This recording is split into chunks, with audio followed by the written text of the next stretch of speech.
our meeting. So thank you everybody for coming this morning. It's so nice to see everybody in person. Thank you for coming to our annual meeting. Thank you to Secretary Acosta for being our keynote speaker. Thank you to Mckinsey and Company for providing an overview of the Future of Work report. And thank you to Middlesex Community College for hosting us on your beautiful campus. We were hoping to have this event outside. Because of the rain, we had to bring it in. So thank you all for wearing your masks and keeping us all safe so we can continue to get together in person. And thank you. Where am I here? All right, okay. Thank you to our wonderful sponsors, AHP Architects, Allen & Major Associates, Enterprise Bank, Reamer and Bronstein, and Middlesex Community College. We wouldn't want to be doing our events without you, so we appreciate everything that you do for us. I'm Stephanie Cronin. I'm the Executive Director of the Middlesex 3 Coalition. I'm going to act as your MC for today's meeting. So my first act as MC is going to be to hand the meeting over to Sarah Stanton, the Town Manager in Bedford, for some opening remarks. Thank you, Sarah.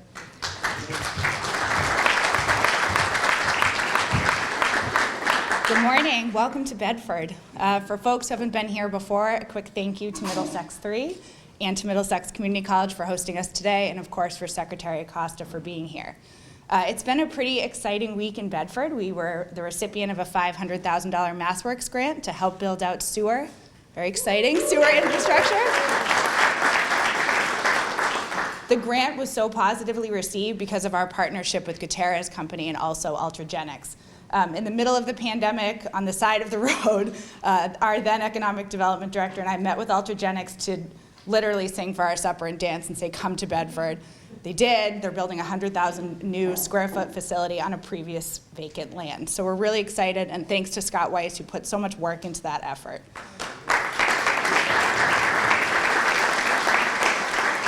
Lastly, I just really want to credit Pat Cook and Middlesex Community College. Throughout the pandemic, any time that we needed anything at all, can we have some nurses to help run a testing clinic? Can we come on your campus and run a testing clinic? Can you help us with a vaccine clinic? Pat was consistently saying, like, yeah, anything else? Do you need anything else? Do you want lunch while you're here? What can we get you? It's thanks to Middlesex 3 that we have these sort of incredible relationships with our local stakeholders. We wouldn't have got through the pandemic without Middlesex 3 and without Middlesex Community College. So a whole list of speakers today, but I just wanted to make sure we said thank you and welcome to Bedford.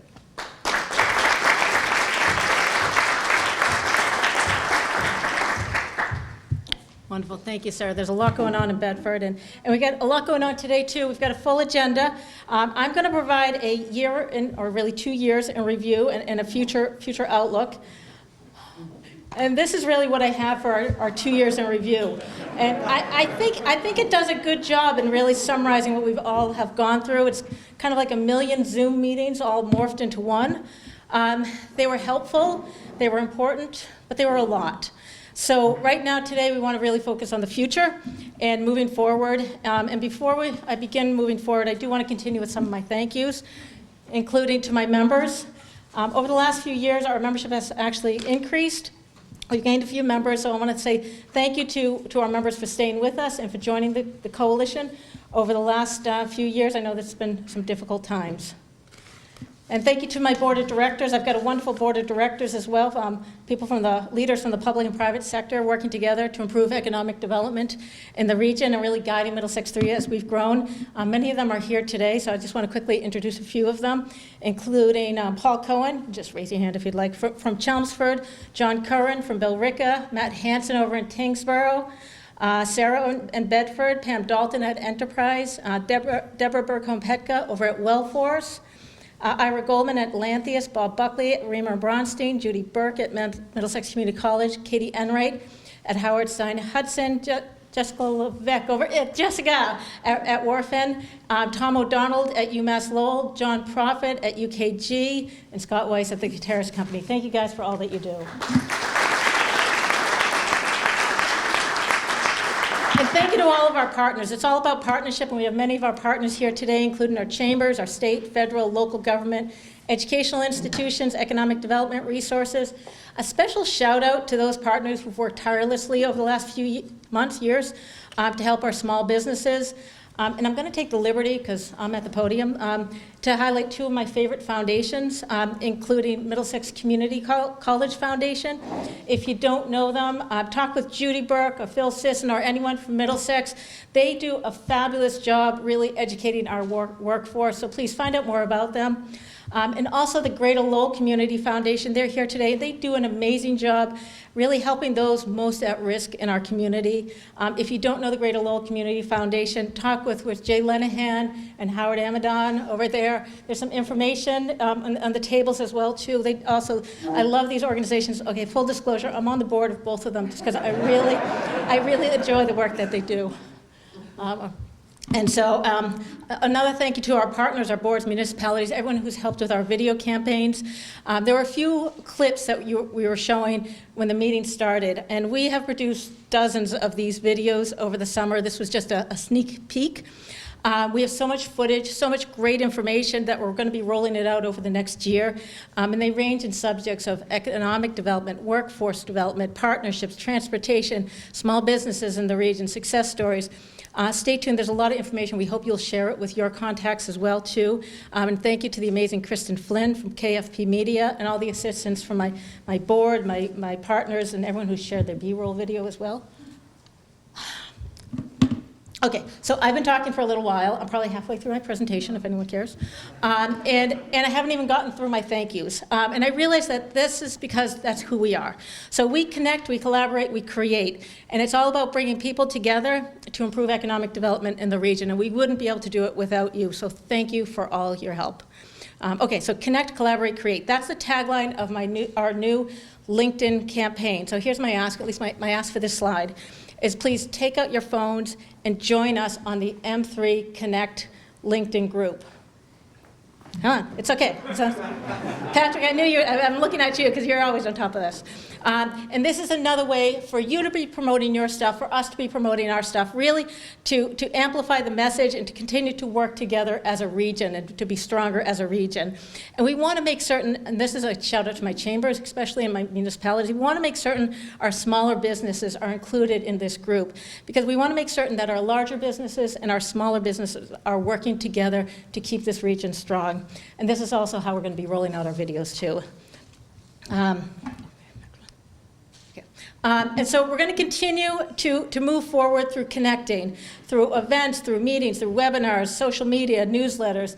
And despite what I said last time earlier about the Zoom meetings, we are going to continue to work and through Zoom meetings. We're just going to do more of a balance, and hopefully we can do it more out of convenience than out of necessity.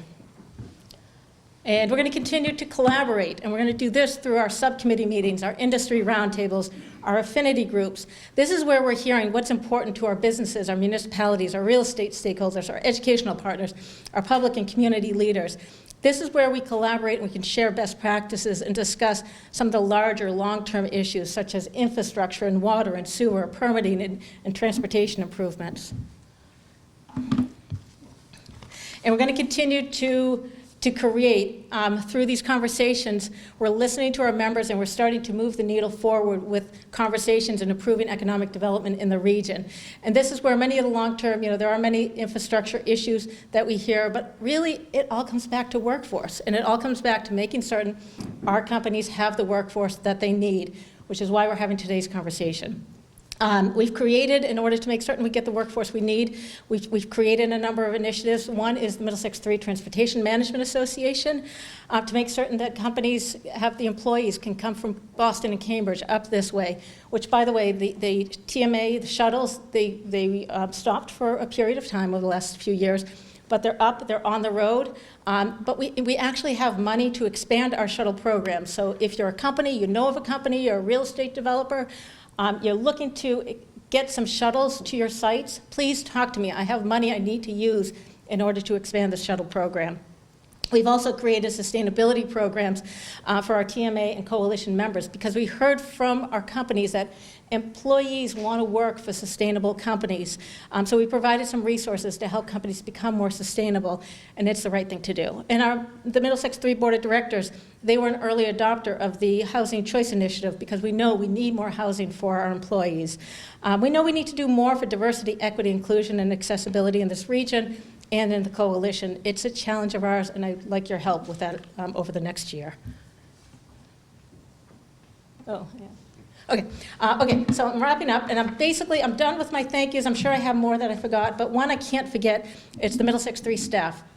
And I want to thank, first, Steph Dixon-Bricks, the Middlesex 3 Communication Director. Hopefully you've met Steph via Zoom, but she's been to so few in-person meetings. So please say hello to Steph. She's back there, and thank you, Steph, for all the work that you've done. And I got to give a shout out to Sejal, our intern, Sejal Asij. She is our fabulous marketing intern, and just a note, she will be graduating from UMass Lowell in May, and she's looking for a marketing position, perhaps with commercial real estate. So just throwing it out there if anyone is interested. If you got some leads, talk with Sejal. And also, they put together a QR code on your tables. So scan that. That's got a lot of great information on the report, the bios, just scan it. You'll get a lot of good information. So in conclusion, as we look back, as we move forward, one thing Middlesex 3 we pride ourselves on is we're flexible, we're nimble, we're creative. So with your help, we will meet whatever challenges 2022 brings to us, and we're working to improve economic development in the region. So with that, I'm going to put my MC hat back on, and I'm going to ask that we do the one thing that we need to do at this meeting, which is to elect our board of directors and our executive committee. So I'm going to ask Scott Weiss, I know you're here. Do you want to come up, or you want to do it from there? Oh, I think I can do it from here. All right. So Scott, for the Guitars Company, go. Yeah, It's all yours. everybody, all the membership has seen the circulation of the list, but I will make a motion to elect the following board members for a term ending on June 30th, 2024. And that includes Bedford Town Manager Sarah Stanton, Werfen Jessica Levesque, Billerica Town Manager John Curran, Lowell City Manager Eileen Donahue, Enterprise Bank Representative Pamela Anastasi, and Middlesex Community College Representative Judy Burke. Could we change that to Pamela Dalton? She got married over the last year. Congratulations to Pam. Yeah. We have to update the list. We have to do it all. Sorry. It's on the slide. I was reading off. Sorry. Sorry. We need it. Motion made. Do I have a second? Second. Thank you, Bob. And everyone in favor? Thank you. Wonderful. Thank you. It passes. And then for our executive committee. Yes, and I'll read from the slide. I make a motion that we elect the following officers as noted on the screen. President Paul Cohen, Vice President Robert Buckley, Clerk Pamela Dalton, Treasurer Matt Hansen, and Workforce Representative Judy Burke. And do we have a second? Oh, good. Jessica, thank you. And all in favor? Aye. Perfect. Wonderful. Wonderful. Thank you very much. We all. All right. I'm right on time, too. The work is done. Now we can have some fun. And we can start today's conversation on the Future of Work report. Oh, good. Thank you, Paige. So we're fortunate here to have Mckinsey and Company present, since they really helped to create this report, and they're going to discuss some of the findings and how it impacts the region. And like I said, we have a link to the report in that QR code. It's massive, or we could say it's comprehensive. But I'm going to let Paige present. So please help me to welcome Paige Haseeb, the engagement manager for McKinsey and Company.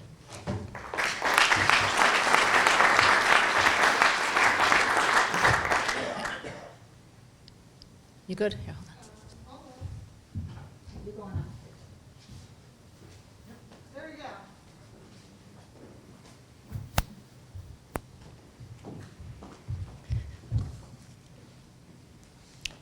Thank you, everyone, for having me here today. I apologize that Gayatri could not be here, but I'm so excited to be here in her stead and to be able to speak with you all today.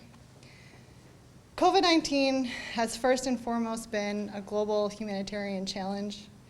It has affected all of us in so many ways, and even it's so great to just be here in person speaking to you all today. I think Speaking with people before this event, I share with many that, for many of us, this might be one of our first time actually coming together as a group, and I think it is for Middlesex 3 as well. Thousands of healthcare professionals and frontline workers have been heroically battling the virus and providing critical services to our local communities. In Massachusetts, at the height of the pandemic, there were 560,000 people that were unemployed. At the height of the pandemic, about half of small businesses had to close. So government and industry has worked together to understand and address these challenges, and there is an opportunity to kind of take the learnings that we've had from this time to drive public health, workforce, and economy-related responses going forward. So we worked with the state of Massachusetts on this Future of Work report. The main purpose of the report was to think through what is the future of work and life in Massachusetts going to look like in 2025 and 2030. So we don't have a crystal ball. This is a time of extreme uncertainty.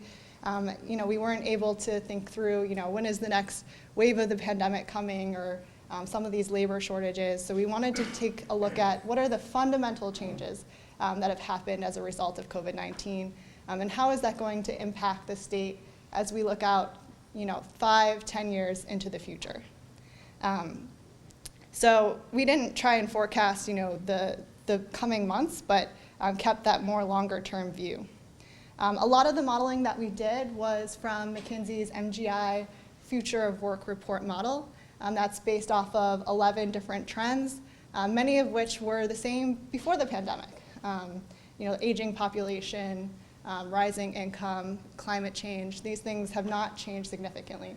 However, there were 3 trends that we thought would change after the pandemic, and that was an increase in automation investment that we saw during the pandemic, an increase in e-commerce. E-commerce accelerated about 3 times what it was pre-pandemic during the pandemic, and will continue to be a larger percentage of spend afterwards. And the final thing is, of course, working remotely, working from home, which will have a big impact on different aspects of life. In addition, we did a whole lot of analysis. It's an 80-page report, so 60-plus analyses where we looked at many different data sets, did interviews and several surveys, and really tried to get a perspective on what was going on, understanding that it's a time of a lot of uncertainty. A lot of those decisions just haven't been made yet. I think this is the time of experimentation where people are trying to figure out what does it mean to have hybrid work, and so all these things are evolving as we go on. So we did several scenarios to try and understand what that might look like. So what did we find? On the basis of all this modeling, we identified 8 trends, which I'll try and summarize into 4 major themes. So the first theme here is adapting to a changing, shifting center of gravity away from the urban core. So our analysis found that in Massachusetts, about a third of the time spent working could be done remotely. And this is higher than what we would have come to for a lot of the other states.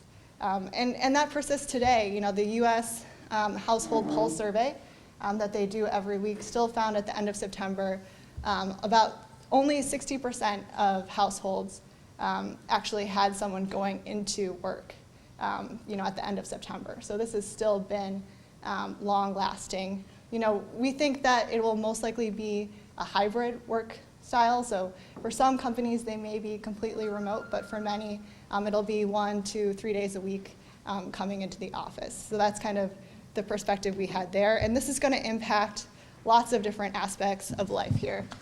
We have the changing demand for office real estate. We would see the changing need for childcare, more remote, flexible childcare options needed. Just the impact on our cities.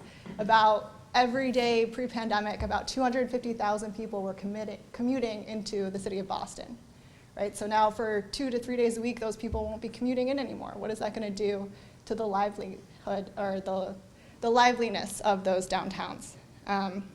There's also impacts on public transit, local congestion, et cetera. However, there's an opportunity there, especially for areas outside of the urban core. Thinking through how can you create more vibrancy in these areas now that people are spending more time outside of the downtowns. Second, and I think something the most relevant to a lot of you today, would be the pace, scale, and breadth of reskilling that we found that would be needed for job transitions after the pandemic. So from our analysis, by 2030, there's going to be about 400,000 job transitions that are going to be needed as people change and adapt to the shifting needs of different jobs and different work. There's going to be different areas of growth for this area. I know healthcare is quite big. We're expecting, this is the same pre-pandemic. Healthcare sector is going to continue growing. There's going to be a continued need for that labor force. Different areas, however, retail, food service, we would expect those sectors to even shrink going forward into 2030. So, that would require an unprecedented amount of reskilling and thinking through, how do we make sure that we can meet that growth potential within the state and have the right people to do that work. Third, and extremely important, the pandemic has exacerbated a lot of pre-existing inequities. Looking ahead, the future of work may not look the same across the Commonwealth. And a lot of this was, pre-existing inequities that are just going to get worse if they're not addressed. Massachusetts faced unemployment rates, throughout the pandemic, and I think for, Black residents, it was up to 13% more that we saw in other demographics. Women, for example, are expected to recover up to 18 months later than men from the pandemic. And, this is going to affect women disproportionately if we think of the areas that are going to be impacted by automation. Administrative occupations such as assistants, payroll clerks, receptionists. A lot of these are in areas that are ripe for automation going forward. So how do we continue making opportunities for women? And finally, there's a risk of future job growth moving outside of Massachusetts due to the rising cost of living and doing business in the state. What we found is not that suddenly all of the businesses are going to exit Massachusetts, but what's at stake here is really the new growth. Where is the next headquarters going to be? Where is the next company going to want to set up shop? Remote work enables greater mobility for both employees and employers. And so how does Massachusetts remain competitive in that environment? I mean, Massachusetts is so innovative, has been doing so well up till now. How do they keep that competitive edge moving forward? And I think, what we found is one of the constraints when we were talking to the advisor group and others is the cost of living, particularly housing. From our analysis, we found, 125,000 to 200,000 additional housing units might be needed. So that housing is going to be extremely important to keep the cost of living manageable. So the last thing I'll say on this slide is that, these themes are really interconnected. If you think about childcare, that's going to impact women returning to the workforce. It's going to impact, where people are going to need childcare needs and how that's going to shift away from the urban core, and it's going to impact equity. So a lot of these are really interrelated, and we tried to pull out these themes, but a holistic approach is really going to be needed to address these. So jumping into some of these analysis, I'll start with childcare, because I know that's something that's really important that we're seeing now. The type of childcare needed may likely change after the pandemic. The Department of Early Education and Care did a lot of research on this and found that women might need more flexible childcare. Men and women might need more childcare on different days instead of the typical model of Monday through Friday, I'm going to bring my child to one area, right? They might need it closer to home versus being closer to the office. So that could potentially really challenge the existing business model, which is already quite challenged. For a typical family in Massachusetts, if you have 2 children under the age of 5, that could be costing up to 39% of the average household income just for childcare. So this is already something that's quite stretched that could potentially be even further challenged. So, there's a possibility for employers to play a part of the solution, but overall, the biggest thing that we found is that staffing shortages are going to be the biggest barrier here. Potentially, there's a need for 30,000 additional childcare workers. And so, how are those people going to enter the workforce to help to provide that care? Another area that we explored, which we think would be relevant to you all, is the reskilling. Overall employment demand in 2025 and 2030, we did not expect to change dramatically overall. Fundamentally, the economy is still doing well. Things haven't fundamentally changed to break that down. However, the composition of where people are working, what they might be doing, that we would expect to change. And it's a shift to more technical skills, more social, emotional skills, kind of moving away from the basic cognitive tasks that we might have needed pre-pandemic. So overall, we found that there would be about 400,000 job transitions needed by 2030. So if you look at this chart, on the left-hand side, we have the number of workers who might need to find work in a different occupational category. So I'm a retail sales clerk, and now I'm going to need to become, a warehouse picker, or maybe I'm going to have to be a delivery truck driver. It's kind of a change in the way that we're working, right? And then in addition, there's about 70,000 jobs that, those skills would need to evolve, and I could find a different job within my sector. This is an unprecedented scale and pace of reskilling that's going to be needed by 2030. And if we look at what happened with the pandemic, there was a lot of acceleration in automation, and that was kind of the biggest impactor that we saw that might change jobs going forward. Previously, when we thought of automation, you might think of manufacturing or some of the AI that's going, but I think we've all felt it in terms of the automated kiosk. People realize, oh, we don't need human-to-human interaction in a lot of these retail settings anymore. And the shift to e-commerce means that, oh, we can do a lot of our shopping online now. So that's going to have an impact on the type of jobs that are going to be available for people. Office support is particularly vulnerable, especially as we think about the reduction in office space potentially going forward as people work from home. So next, another complicated McKinsey chart, but here, what this chart is showing is, on the left side, if we were to say, okay, all the trends that happened during the pandemic, let's say that they weren't that strong and we kind of, to some extent, revert back to how we were before. If we took all of the workers that might need job transitions and split them into 5 groups, these 5 quintiles based on wages, how would you expect them to need to move in order to have jobs in the future?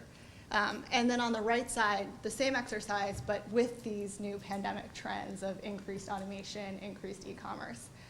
And what you can see is that this blue line from the 4th quintile to the 2nd quintile is about 70,000 people.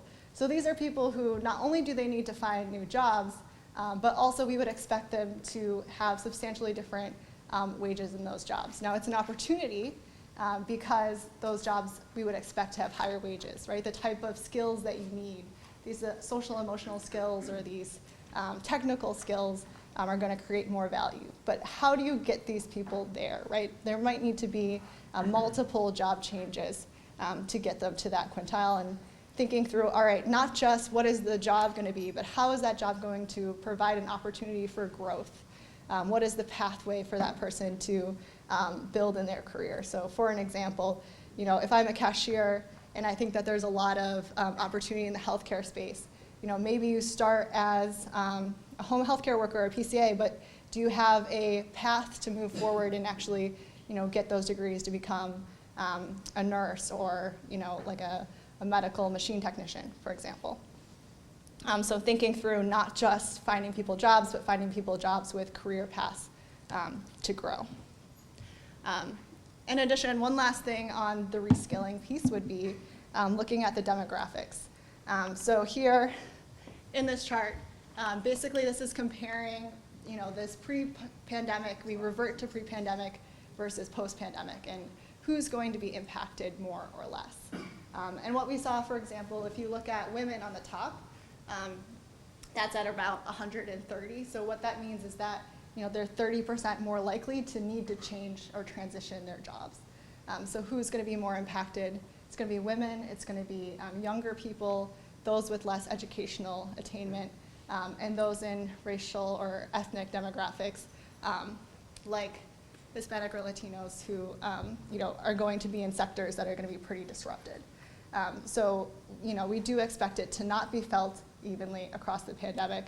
I mean, this is for 2025, but even now you can see that higher wage jobs have bounced back even higher than what they had been pre-2019, whereas the lower wage jobs have still not recovered.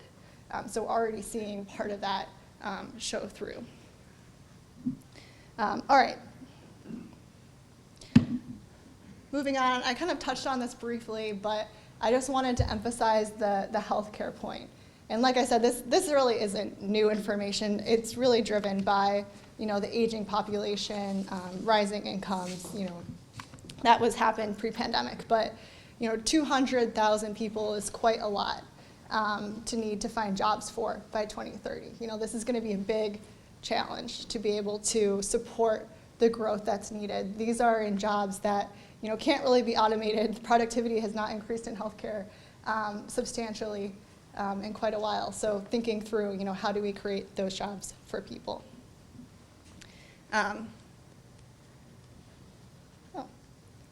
Okay, so in conclusion, I thought there was one more in here. Did I go 2?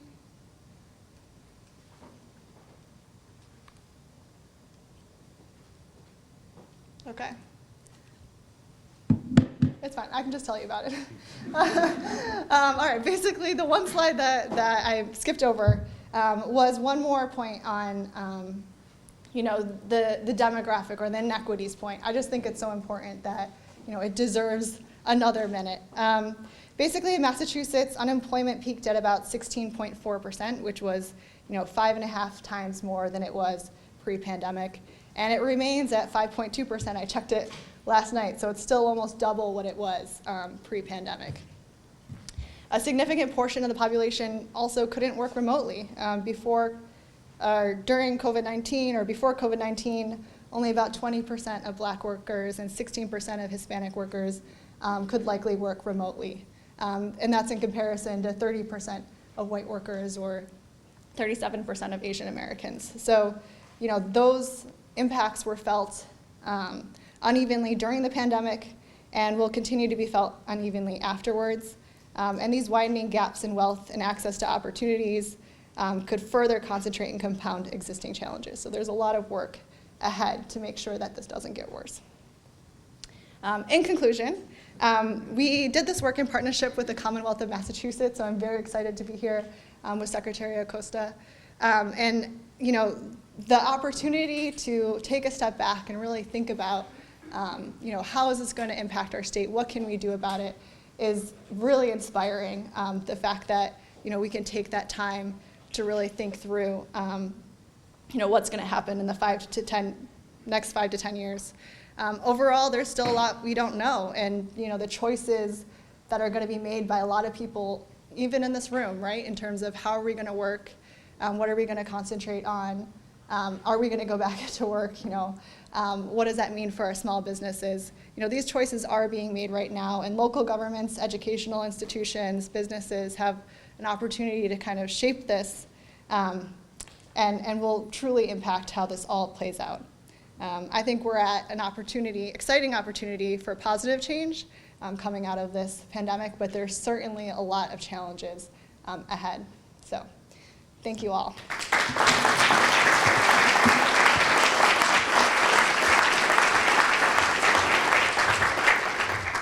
Wonderful. Thank you very much, Paige. So it's a lot of information. It's a detailed report. So Paige and I thought maybe we'll give you a few minutes to think about it as well, and we'll take questions at the end as well with both Paige and Secretary Acosta, if that makes sense to everyone. So then the question right now is, what do we do with all this information, and how do we go forward as well, too? So we're very fortunate that Secretary Acosta has graciously agreed to speak with us today on what do we do as a region? How do we prepare today's workforce to meet tomorrow's needs, and what's happening at the state level to help us address some of the issues that the report brought up as well, too. So Rosalin Acosta is the Secretary of the Executive Office of Labor and Workforce Development. Obviously, she knows workforce. But she also knows the area, and she was the former director and planning committee member of the Merrimack Valley Workforce Investment Board and a former trustee at Northern Essex Community College. It's always nice to hear, right, Phil? So please help me to welcome Secretary Rosalin Acosta.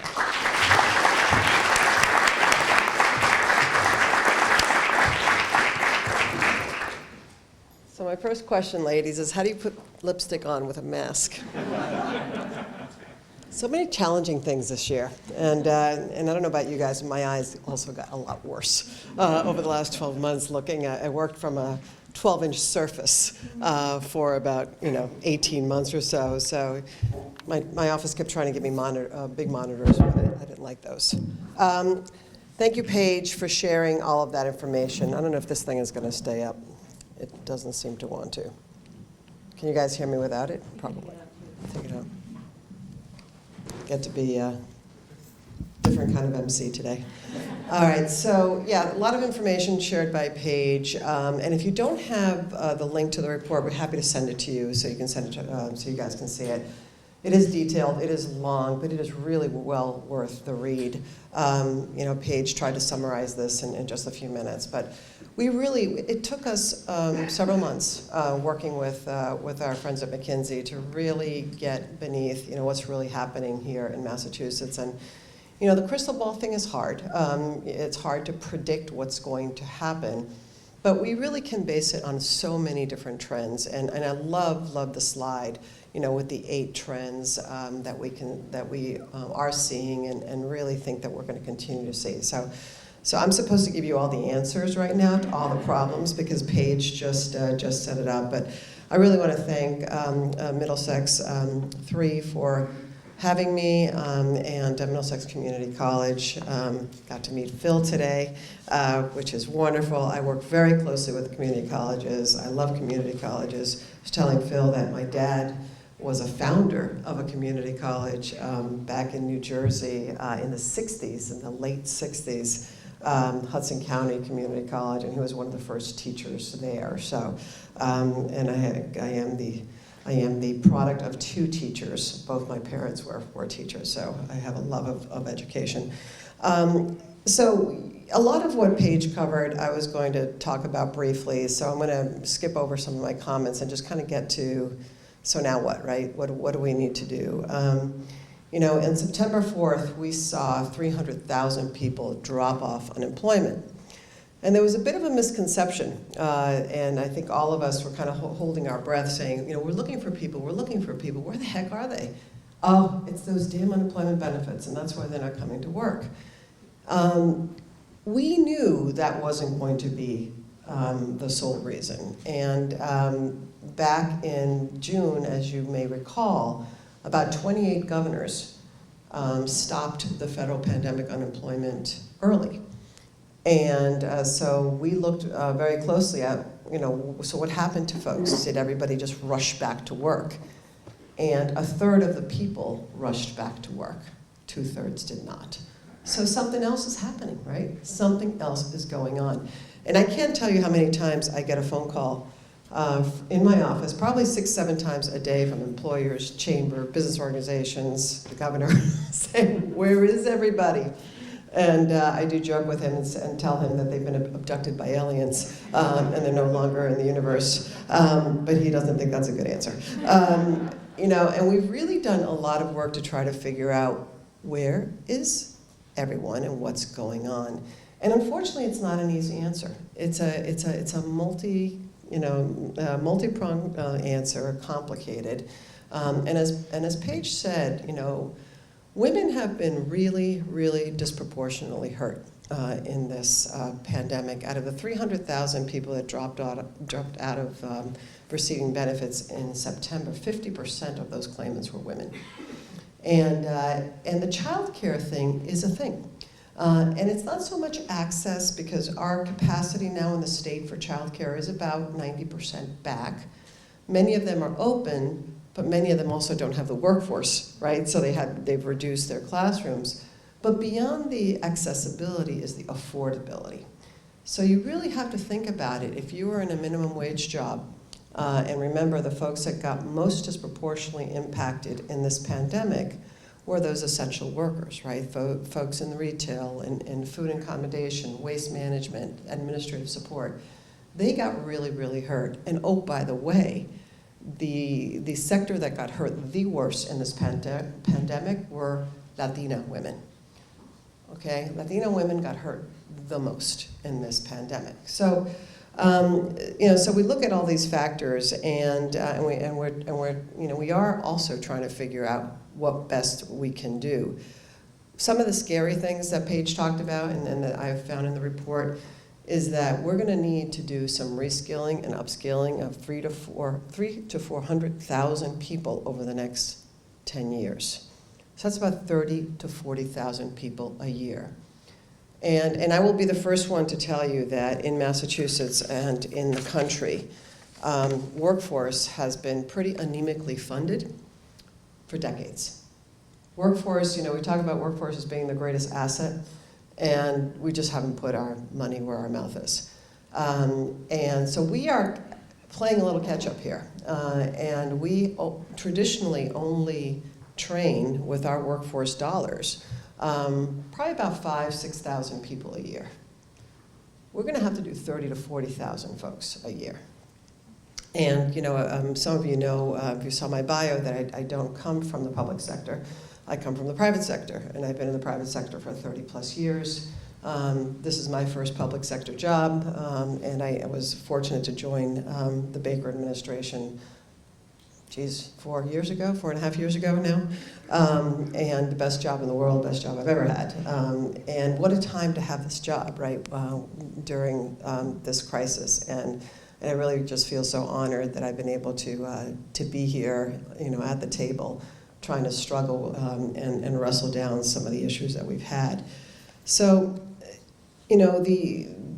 the unprecedented, which was the word Paige used, unprecedented pace that we now have to hurry up and train people, hurry up and upskill people. What does upskill mean? What the heck does that even mean, right? What it means is exactly that chart that Paige showed us, that we're going to have to move people beyond several quintiles in their wages, and those are going to require different skill sets.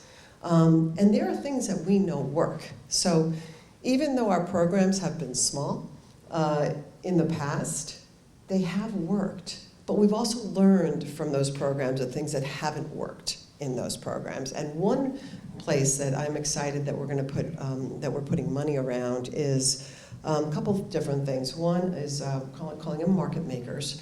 So we're going to have market makers in the region.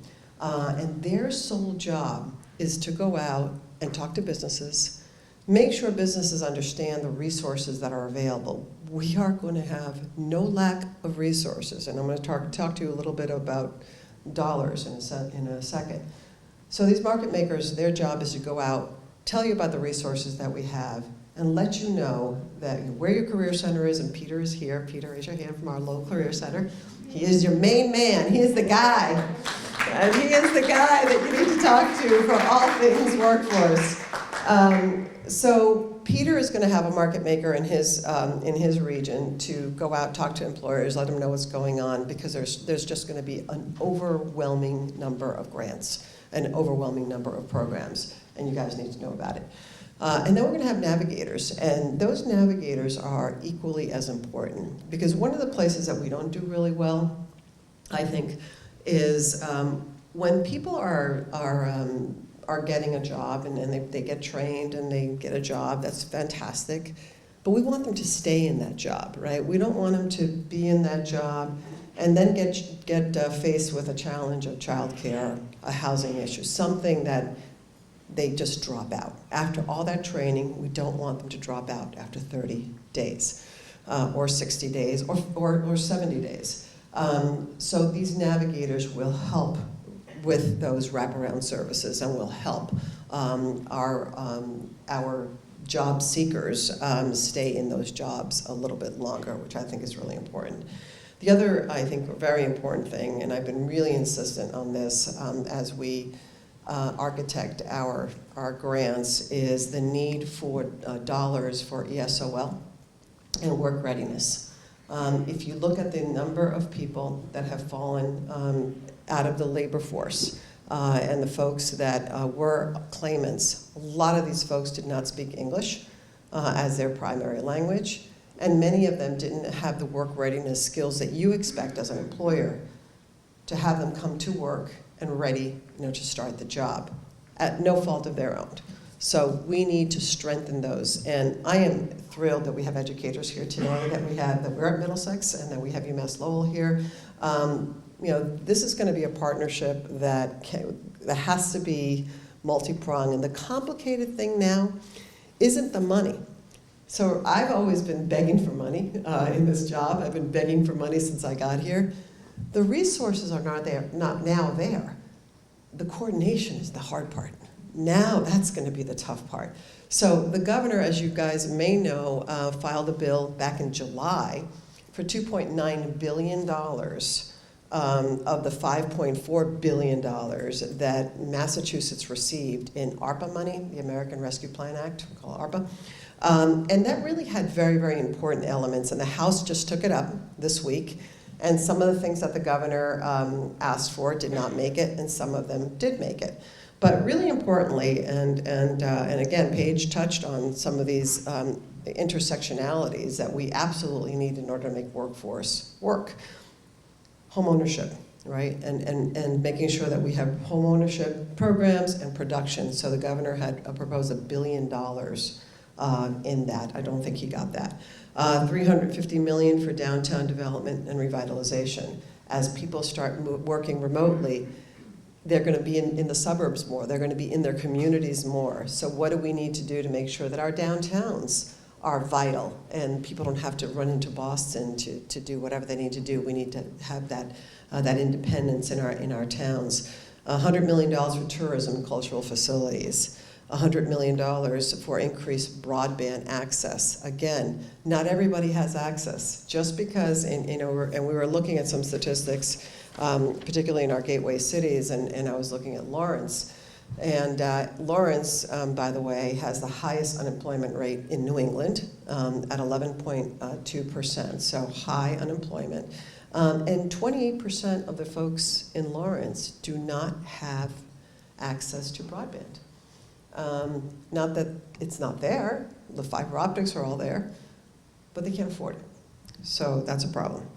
$240 million of that 2.9 was for workforce, and $640 million was for childcare improvements.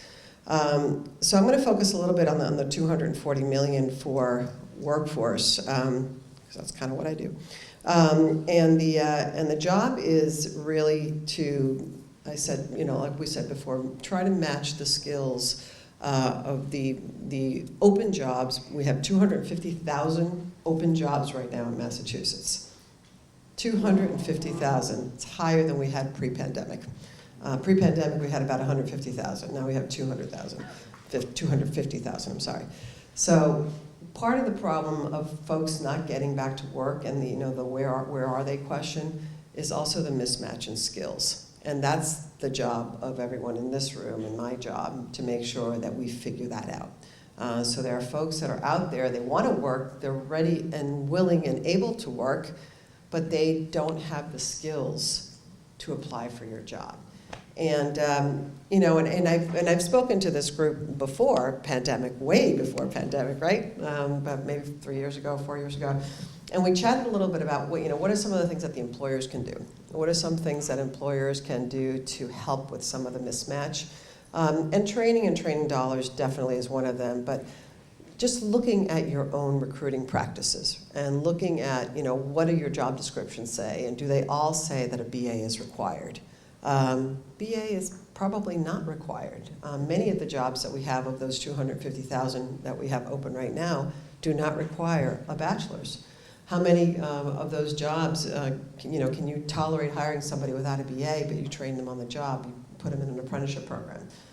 You give them an ability to get certified. You give them an ability to train with one of our colleges or community colleges so that they can get certification to move up into the job that's open. So that's one area that we need to work on. The other one is just the assumptions that we make. I was speaking to a friend of mine in banking recently, and he was senior lender, and he was saying to me how frustrated he is that they train all these credit analysts and then they end up leaving. They end up going someplace else. And I said, well, tell me a little bit about who you're training. Tell me how you're going about recruiting these folks. So, well, geez, I go to, we go to BC, we go to Harvard, we go to all of these, Babson, you go to all these schools, and we get them in, they're in for 2 years, and then they go to the competitor. And so one of the comments I made was, I said, well, perhaps you need to mix it up a little bit. And how about, I said, I have met many servers in restaurants, as you probably have, that have impeccable, amazing customer service skills. And so what is lending? What is commercial lending but a relationship with technical knowledge, right? But can you learn the technical knowledge if you have the stuff, right? So one of the things that we just did recently, we're working with the Mass Bankers Association, and we've created an apprenticeship program in banking. So we created an apprenticeship program for the retail side and an apprenticeship program for credit analysts. And now we're working with community-based organizations, and we're getting folks from all kinds of walks of life, not necessarily brand new green graduates from school. Nothing wrong with that. But if that's the concentration of the folks you're recruiting, and you already know you have a high turnover, then maybe try something different. So that's just one example of many of just like kind of rethinking how you're recruiting. The ARPA workforce that the 240 million includes, like I said, the basic work readiness and the Esol, certifications for entry-level technician jobs, credentialing for mid-wage employment, and apprenticeships.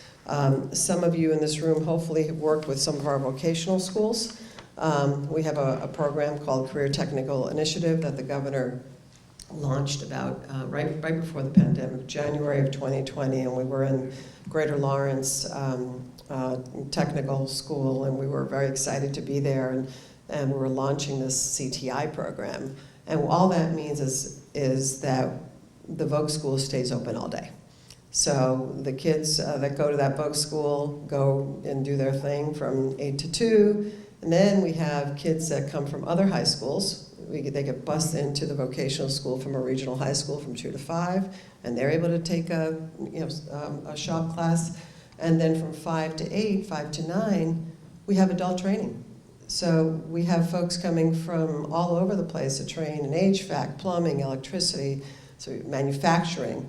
And I love that program. I really love that program. And the magic sauce to that program is connecting folks to an employer. So one of the things that you'll notice, so we have $68 million right now, today, out in the street. We just put out the RFPs last week, a week and a half ago. Every single one of those grants requires an employer. Every one of them. Because the days of training for just training's sake are over. It just doesn't make sense. Not with the heavy lift that we've got going here. Not with the lift of 30 to 40,000 people a year. We need employers on the other side. And frankly, we don't want people wasting time. We don't want people just training and then getting super dejected because they don't have a job at the other end. I'm also a huge fan of apprenticeship programs. I think apprenticeship programs give people transformational opportunities. We have several apprenticeship programs, and happy to talk to anyone about that. Peter can also give you a lot of information. Our Department of Apprenticeship Standards. Most people think of apprenticeships as just the trades, but it's not just the trades. We have apprenticeships in healthcare, manufacturing, IT, and we have a partnership with a company called Apprenti for, so if anybody here is looking for anybody in cybersecurity, which is a topic, a pretty big topic these days, cybersecurity, IT, web developers, software developers, we have apprenticeship programs in those places. And the commitment you make as an employer is you hire those folks while they're in training. And so that it's 6 months in the classroom and then 6 months on the job. And the salary doesn't have to be the same. The salary can be lower while they're doing the apprenticeship program, but then it jumps. So our success rate in that apprentice program is so high, and I'm very, very high on that program. We have a high concentration of Latinos and Black folks that have come through that program. We have folks that have been unemployed, and now all of a sudden they graduate and they're making $90,000 a year. We have folks that were entry level, making $30,000 a year, graduating from the program after a year, making $75,000 to $90,000 a year.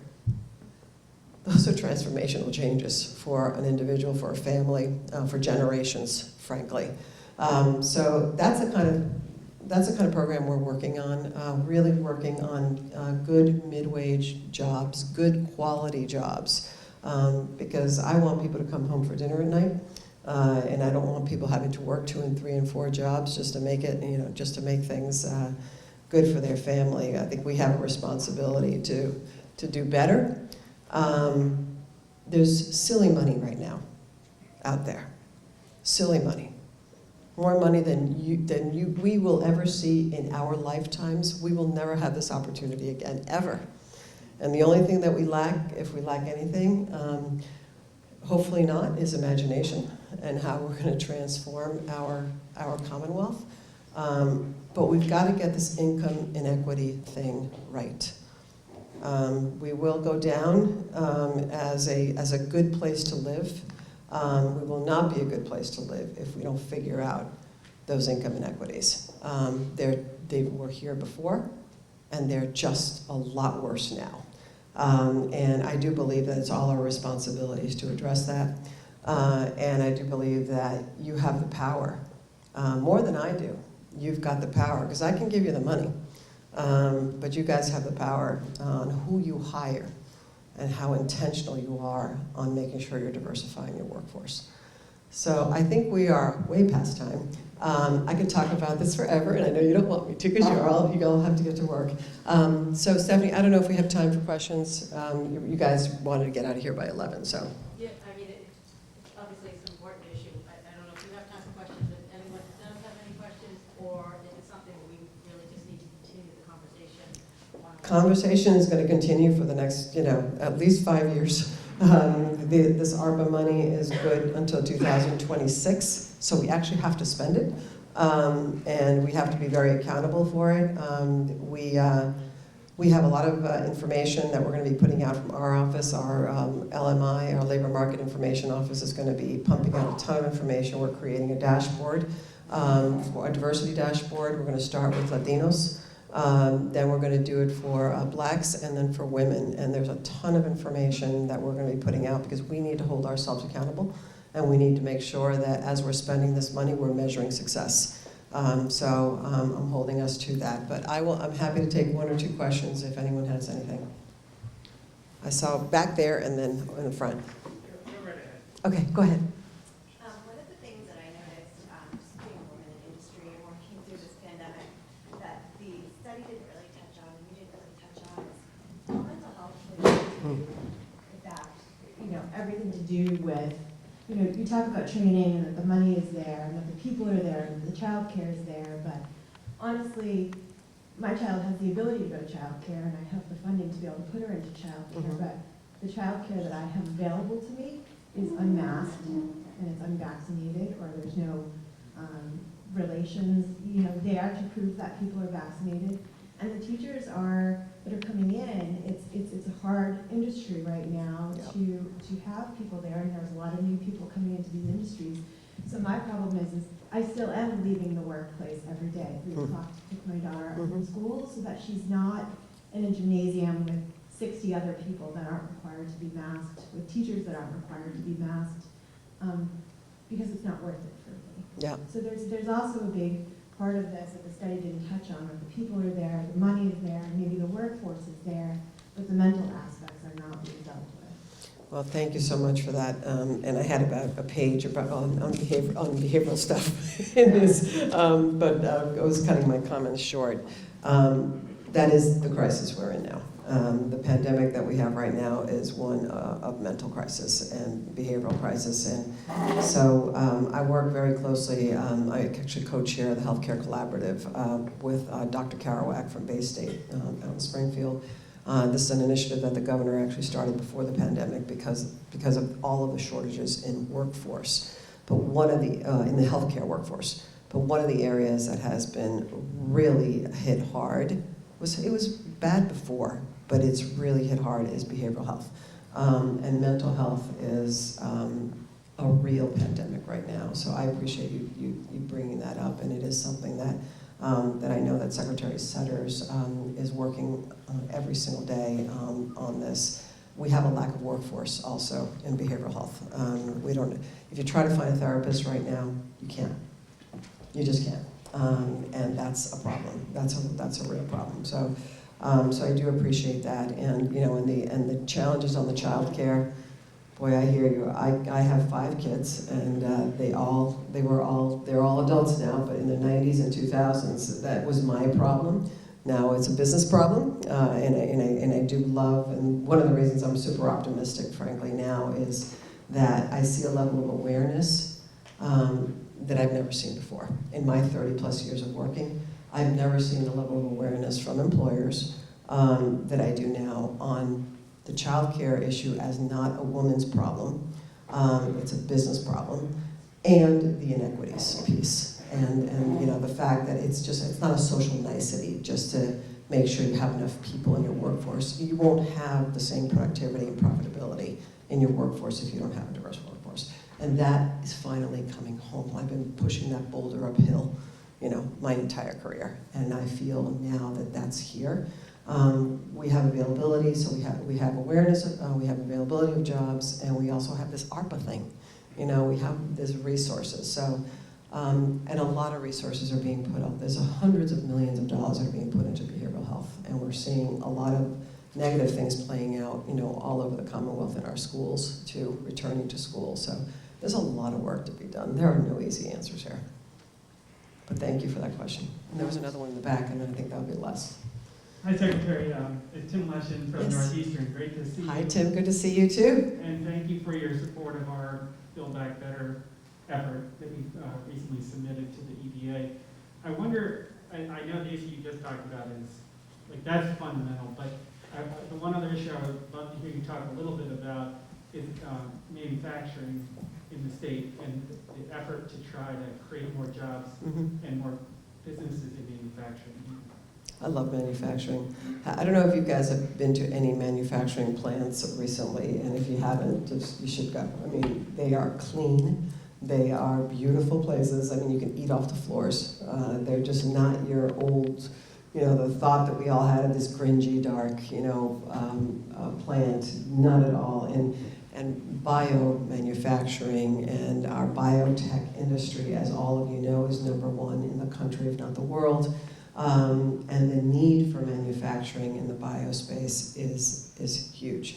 And if we don't address that, then we lose some of those companies, and we don't want to lose some of those companies. But so CTI is one of the ways that we're addressing manufacturing. Secretary Keneally, under Secretary Keneally, the Mass Tech Collaborative, we have advanced manufacturing right under in his wing. Lots of money going into manufacturing.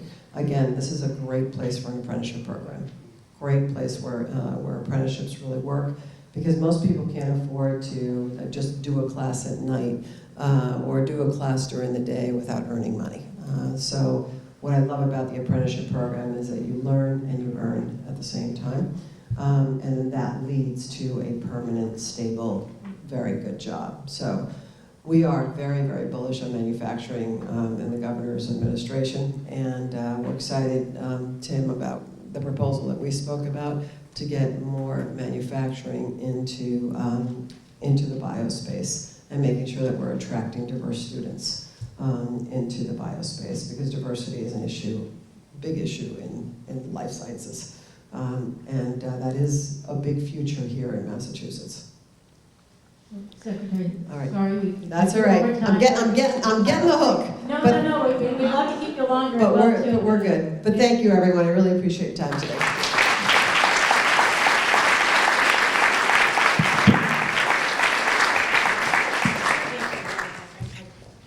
Thank you very much, Secretary. And I think we're going to continue this conversation for many, many months as well, too. So thanks for setting the stage.